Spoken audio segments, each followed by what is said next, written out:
সাবেক আইজিপি চৌধুরী আবদুল্লাহ আল মামুন শেখ হাসিনার বিরুদ্ধে রাজসাক্ষী হয়েছেন।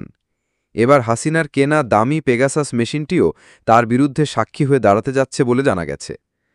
সূত্রমতে এই মেশিনেই পাওয়া গেছে হাসিনার নৃশংসতার শত শত প্রমাণ, তার ভয়ঙ্কর সব নির্দেশনা। সূত্রমতে কেবল টেলিফোনে আড়ি পাতার জন্য ২০২৩ সালে বিপুল অর্থ দিয়ে ইসরায়েল থেকে পেগাসাস ক্রয় করে হাসিনা সরকার। বিরোধী মত দমনে এই মেশিন ছিল হাসিনার অন্যতম হাতিয়ার।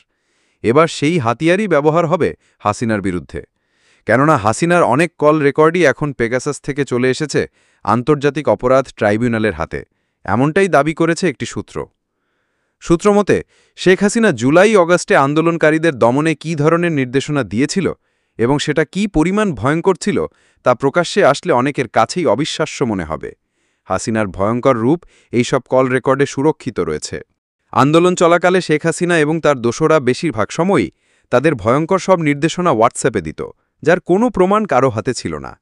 তবে ইন্টারনেট শাটডাউনের সিদ্ধান্তই কাল হয়েছে হাসিনার জন্য, এমন মন্তব্যই পাওয়া যায় আন্তর্জাতিক অপরাধ ট্রাইব্যুনালের একাধিক সূত্র থেকে।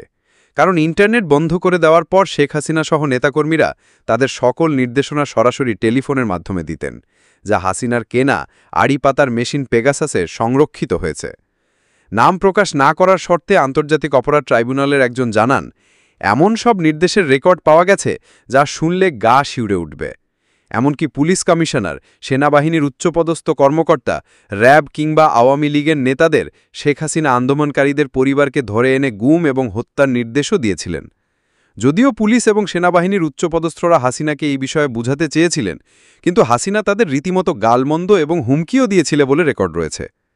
শেখ হাসিনার মুখ থেকে দেখামাত্র গুলি করার নির্দেশ দেওয়ার বিষয়টিও রেকর্ডে পাওয়া গেছে বলে জানা গেছে।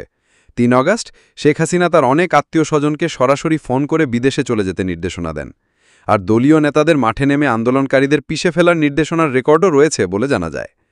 পেগাসাসের কাছে সংরক্ষিত অডিও রেকর্ডে আওয়ামী লীগের তৎকালীন সাধারণ সম্পাদক ওবায়দুল কাদেরকে ফোনে ছাত্রলীগ দিয়ে আন্দোলনকারীদের বাসায় বাসায় গিয়ে তাদের হত্যার নির্দেশ দিয়েছিল বলে দাবি করে একটি সূত্র।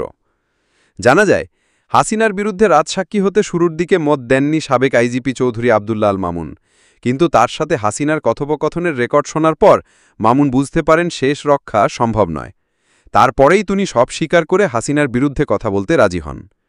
এদিকে আন্তর্জাতিক অপরাধ ট্রাইব্যুনাল হাসিনার এসব কল রেকর্ড খুব শীঘ্রই বাংলাদেশের জনগণের কাছে প্রকাশ করতে পারে বলে জানা গেছে, যদিও নানা ধরনের আইনি বিষয়গুলো এখনও খতিয়ে দেখা হচ্ছে।